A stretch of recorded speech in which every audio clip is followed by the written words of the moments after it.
Hello friends, welcome back to our channel MRS.MALASUNDAR. இந்த வீடியோவில் பார்த்தீங்கன்னா என்னோட சண்டே vlog தான் நான் உங்க கூட ஷேர் பண்ணிக்க போகிறேன். இந்த vlogல பார்த்தீங்கன்னா cleaning and organization, அது மட்டும் இல்லாமல் என்னோட ஸ்டைலில் சூப்பர் அண்ட் டேஸ்டியான எக் கறி எப்படி பண்ணுறது அப்படிங்கிற ரெசிபியும் ஷேர் பண்ணிக்க போகிறேன்.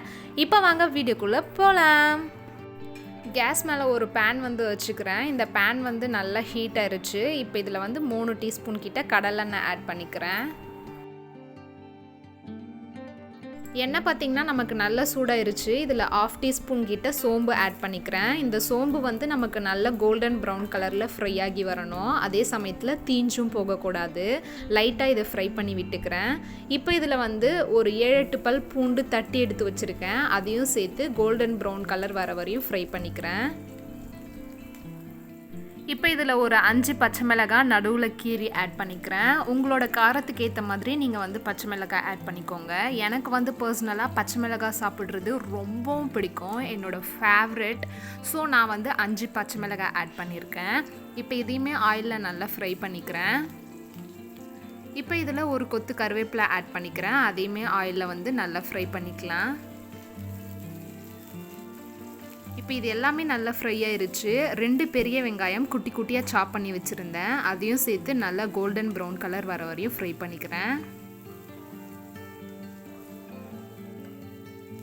இப்போ வெங்காயம் பாருங்கள் நமக்கு நல்ல கோல்டன் ப்ரௌன் கலரில் ஃப்ரை ஆகி வந்துருச்சு. இப்போ இதில் தக்காளி ஆட் பண்ணிக்கிறேன். தக்காளி பார்த்திங்கன்னா நான் ஒரு 5 தக்காளியை குட்டி குட்டியாக சாப் பண்ணி வச்சுருந்தேன். அதை வந்து இதில் சேர்த்துக்கிறேன். இந்த தக்காளிக்கு வந்து தேவையான அளவு உப்பு சேர்த்துக்கிறேன். 1/4 டீஸ்பூன் மஞ்சள் தூள் சேர்த்துக்கிட்டேன். இப்போ இது எல்லாத்தையுமே நல்லா வந்து மிக்ஸ் பண்ணி விட்டுக்கலாம்.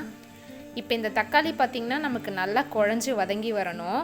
இப்போ இதை வந்து மூடி போட்டு ஒரு 5 மினிட்ஸ் வந்து நம்ம குக் பண்ணிக்கலாம்.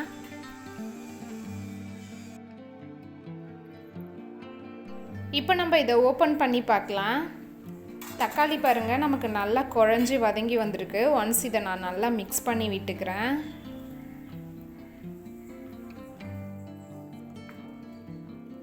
இப்போ இதில் குழம்பு மிளகாய்த்தூள் ஆட் பண்ணிக்கிறேன். நான் பார்த்திங்கன்னா 2 டீஸ்பூன் குழம்பு மிளகாய்த்தூள் ஆட் பண்ணிக்கிட்டேன். நீங்கள் உங்களோட காரத்துக்கு ஏற்ற மாதிரி மிளகாய்த்தூள் ஆட் பண்ணிக்கோங்க.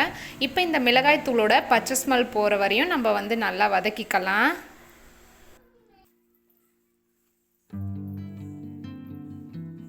மிளகாய்த்தூளோட பச்சை வாசனை எல்லாமே போயிட்டு நமக்கு நல்லா வதங்கி வந்துருச்சு. இப்போ இதில் தேவையான அளவு தண்ணி சேர்த்துக்கலாம். நான் 400 ml தண்ணி வந்து சேர்த்துக்கிறேன். இப்போ இதை வந்து நல்லா மிக்ஸ் பண்ணி விட்டுக்கிறேன். இப்போ இந்த குழம்பு பார்த்திங்கன்னா ஒரு கொதி வந்து வரணும். ஒரு கொதி வந்த உடனே இதில் வந்து முட்டை ஆட் பண்ணிக்கலாம். இப்போ இந்த குழம்பு பாருங்கள் நமக்கு ஒரு கொதி வந்துருச்சு. ஒன்ஸ் நான் இதை நல்லா மிக்ஸ் பண்ணி விட்டுக்கிறேன். இப்போ இந்த ஸ்டேஜில் இதில் உப்பு காரம் எல்லாமே கரெக்டாக இருக்கா அப்படின்னு செக் பண்ணிக்கிறேன். எனக்கு பார்த்திங்கன்னா உப்பு கொஞ்சம் கம்மியாக இருந்தது. ஸோ தேவையான அளவு சால்ட் ஆட் பண்ணி ஒன்ஸ் நல்லா மிக்ஸ் பண்ணி விட்டுக்கிட்டேன். இப்போ இதில் வந்து முட்டையை உடைச்சி சேர்த்துக்கலாம். முட்டைகளை உடைச்சி சேர்க்கும்போது ஒரு முட்டைக்கும் இன்னொரு முட்டைக்கும் நடுவில் கேப் இருக்கிற மாதிரி உடைச்சி சேர்த்துக்கோங்க. ஒரு முட்டை இன்னொரு முட்டையோட சேராத அளவுக்கு கேப் இருந்தால் போதும். நான் பார்த்திங்கன்னா 5 முட்டையை வந்து உடைச்சி சேர்த்துக்கிட்டேன்.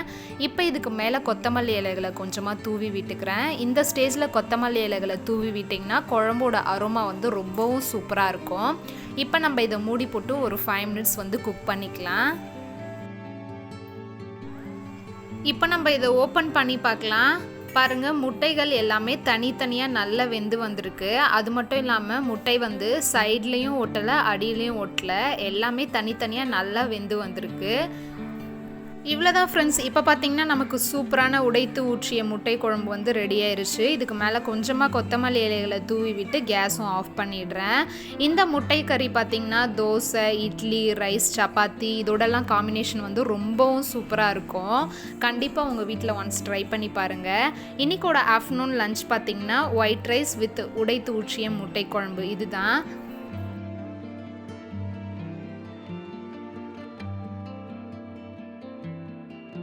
ஆஃப்டர்நூன் லஞ்ச்லாம் சாப்பிட்டு முடிச்சதுக்கப்புறம் பார்த்திங்கன்னா கொஞ்ச நேரம் ரெஸ்ட் எடுத்துகிட்டு அதுக்கப்புறம் நானும் ஹஸ்பண்டும் காட் வந்து க்ளீன் பண்ணுறதுக்கு ஸ்டார்ட் பண்ணிட்டோம்.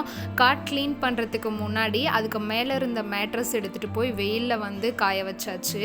அதுக்கப்புறம் பார்த்திங்கன்னா அதுக்குள்ளே இருந்த திங்ஸ் எல்லாமே எடுத்துகிட்டு அதுக்கு மேலே வச்சுருந்த இந்த மாதிரி கட்டைகள் எல்லாமே சைடில் எடுத்து வச்சுட்டு ஃபுல்லாக வந்து வேக்கம் கிளீனர் வச்சு நல்லா வந்து க்ளீன் பண்ணி விட்டாச்சு. காட் பார்த்திங்கன்னா 3 month ஒன்ஸ் இந்த மாதிரி டீப் க்ளீன் பண்ணுவேன். 3 month ஒன்ஸ் க்ளீன் பண்ணாலுமே கூட நிறைய டஸ்ட் வந்து இருக்கும். காட் பார்த்திங்கன்னா ஃபுல்லாமே க்ளீன் பண்ணியாச்சு. இப்போ காட்க்கு மேலே இருந்த வுட் எல்லாமே அதோட பிளேஸில் வந்து ரீப்ளேஸ்மெண்ட் பண்ணிடுறேன்.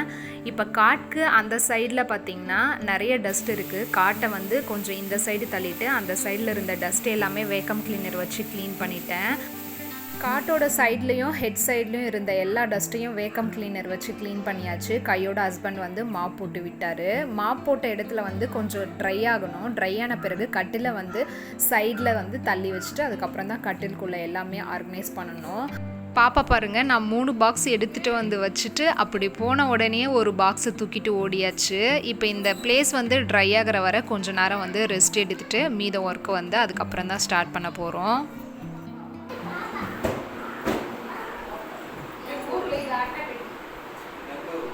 மாப் போட்ட இடத்துல பார்த்திங்கன்னா நல்லா ட்ரை ஆயிருச்சு. காட்டை வந்து வால் சைட் தள்ளி விட்டுட்டு அதுக்குள்ளே வந்து ஆர்கனைஸ் பண்ண ஸ்டார்ட் பண்ணியாச்சு.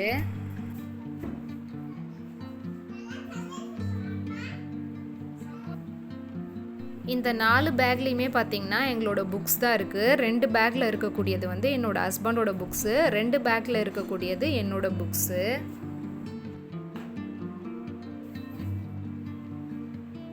இந்த 4 கிட் பேக்லேயும் பார்த்திங்கன்னா நான் இதுவரை யூஸ் பண்ணாத நியூ சாரீஸ் தான் வந்து வச்சுருக்கேன்.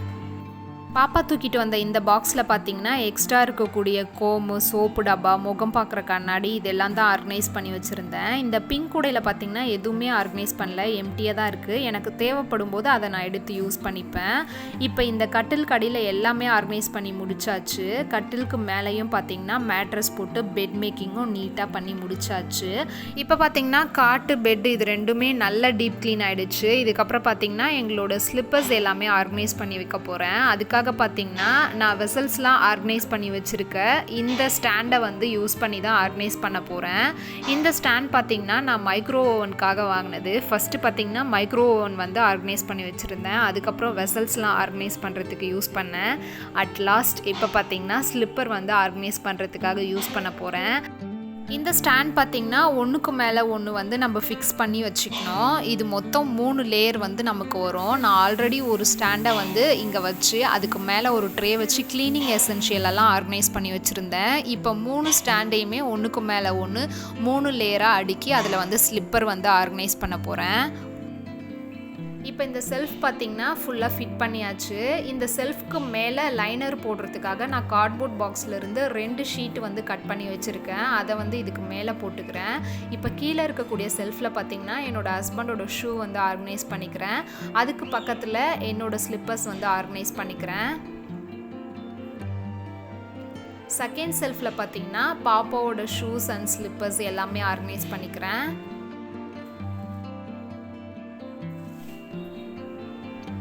ஃபஸ்ட்டு செல்ஃபில் பார்த்திங்கன்னா க்ளீனிங் எசென்ஷியல் தான் ஆர்கனைஸ் பண்ண போகிறேன். ஆல்ரெடி இந்த ட்ரேயில் தான் க்ளீனிங் எசென்ஷியல் வந்து ஆர்கனைஸ் பண்ணி வச்சுருந்தேன். ஒன்ஸ் இந்த ட்ரேவை நல்லா வந்து க்ளீன் பண்ணிக்கிட்டேன். இப்போ இதுக்குள்ளே வந்து நான் வச்சுருக்க க்ளீனிங் எசென்ஷியல் எல்லாமே ஆர்கனைஸ் பண்ணி வச்சுக்கிறேன்.